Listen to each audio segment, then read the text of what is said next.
أهلا بكم في ساندويتش إنجليزي. جاهز تتعلم إنجليزي بطريقة سهلة، سريعة وممتعة؟ هنا مفيش دروس معقدة ولا حشو كلام. كل يوم عندك ساندويتش سريع، حلقة قصيرة، كل حلقة عن موضوع مستقل بنعلمك فيها عافية جمل جاهزة تقدر تستخدمها فوراً في حياتك.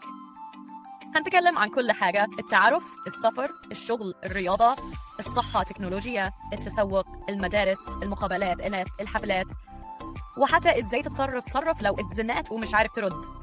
كل المواضيع اللي هتحتاجها علشان تتكلم بثقة ومن غير تفكير. مش بس كده، احنا بنغطي كل جوانب الحياة، اي موقف ممكن تقابله هنساعدك تلاقي الجمل المناسبة ليه. اما لو بتحب الوجبات الدسمة مش السندوتشات الخفيفة، فجهزنا لك الحلقة المجمعة. الحلقة دي مش عشوائية، بالعكس، كل حلقة مجمعة بتكون عن موضوع واحد مستقل، بنجمع لك فيها كل الجمل اللي قلناها عنه في الحلقات القصيرة، ومعاها كل المفردات اللي هتقويك في نفس الموضوع علشان تطلع منها متكلم بثقة وجاهز لأي موقف. اشتركوا في القناة دلوقتي علشان يوصلكم كل جديد، وتابعوا معانا كل يوم. خدوا ساندوتشكم اليومي من الإنجليزي وهتلاقوا مستواكم بيتحسن من غير ما تحسوا. أهلا بيكم في ساندويتش إنجليزي. هنكمل كلامنا عن المطبخ وهنقول جمل بنستخدمها في المطبخ. الجملة الأساسية هي اللي بنقولها أكتر، والبدايل دي طرق تانية ممكن تسمعها. فاحفظ الجملة الأساسية وخد فكرة عن البدايل. هنبدأ ب it needs more time، يعني الأكل لسه محتاج وقت. it اللي هو الأكل، و needs يعني محتاج، و more time يعني وقت أكتر. هنقولها 3 مرات. it needs more time، it needs more time، it needs more time. ممكن نقولها بطرق تانية زي it's not done yet. it's يعني هو أو الأكل، و not done yet يعني لسه ما خلصش. البديل التاني give it a few more minutes. give it يعني سيبه، و a few more minutes يعني شوية دقايق كمان.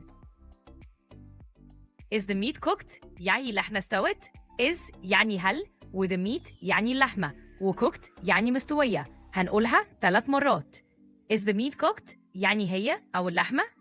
is the meat cooked، is the meat cooked. ممكن نقولها بطرق تانية زي is it done، معناها is it يعني هي أو اللحمة، و done يعني خلصت. البديل التاني is the meat ready يعني اللحمة، و ready يعني جاهزة. الجملة اللي بعدها don't open the oven يعني ما تفتحش الفرن. don't يعني لأ، open يعني تفتح، و the oven يعني الفرن. هنقولها 3 مرات. don't open the oven، don't open the oven. ممكن نقولها بطرق تانية زي leave the oven closed. leave يعني سب، و the oven يعني الفرن، و closed يعني مقفول. البديل التاني keep the oven shut. keep يعني خلي، و the oven يعني الفرن، و shut يعني مقفول. الجملة اللي بعدها let it cool down، let it cool down، let it cool down، let it cool down. ممكن نقولها بطرق تانية زي allow it to cool. allow يعني اسمح، و it to cool يعني يبرد. البديل التاني leave it to rest. it يعني سيبه، و to rest يعني يرتاح أو يهدى. الجملة اللي بعدها I'm making a sandwich يعني بعمل ساندويتش. I'm يعني أنا، و making يعني بعمل، و sandwich يعني ساندويتش. هنقولها 3 مرات. I'm making a sandwich، I'm making a sandwich، I'm making a sandwich.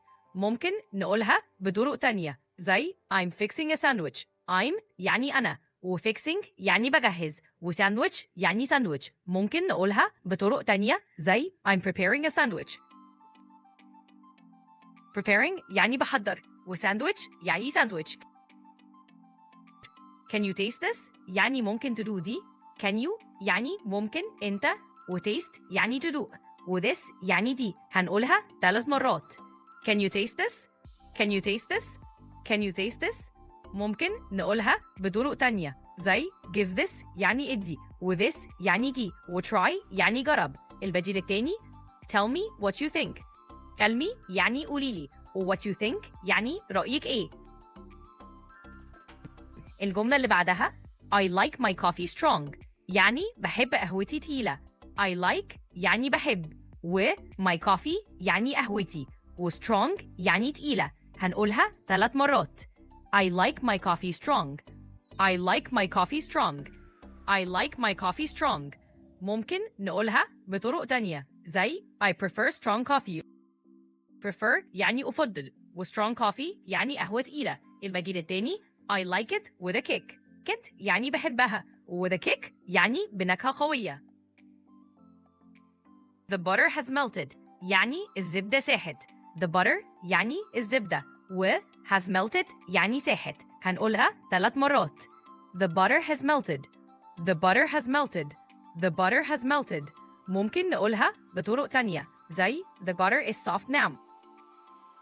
butter يعني زبدة و soft now يعني طرية دلوقتي. البديل التاني it's melted already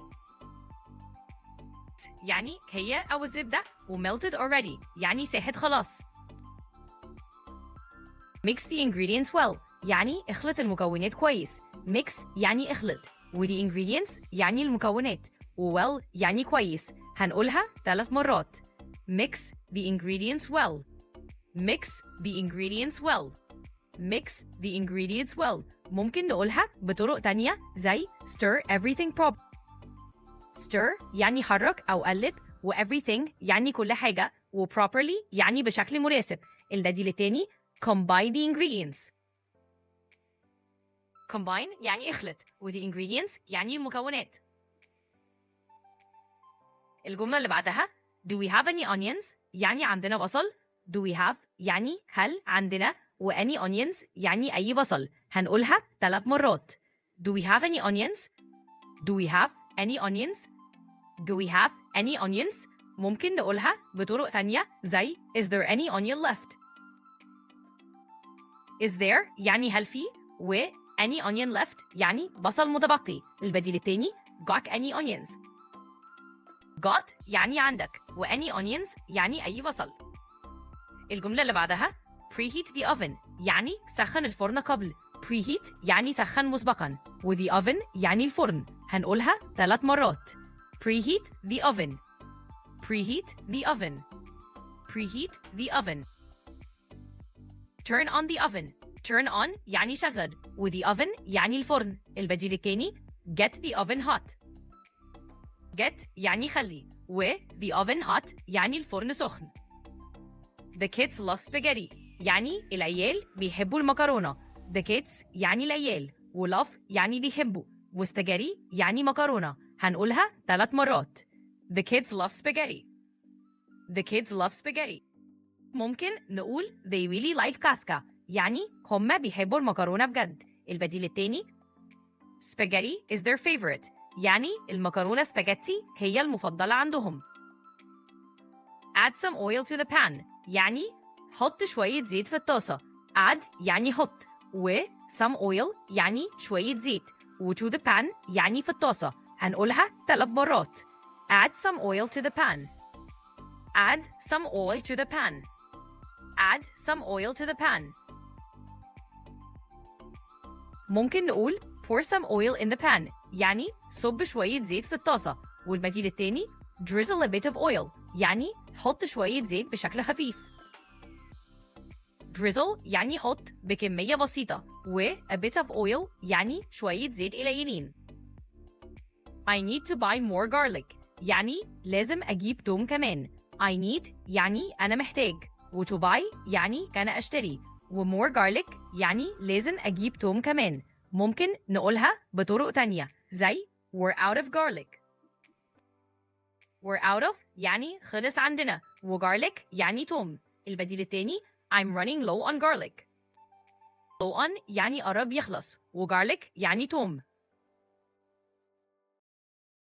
لا تنسوا الاشتراك في القناة وتفعيل الجرس عشان يوصلكم كل جديد، وكمان شاركوا الفيديوهات مع أصحابكم عشان الفائدة تعم.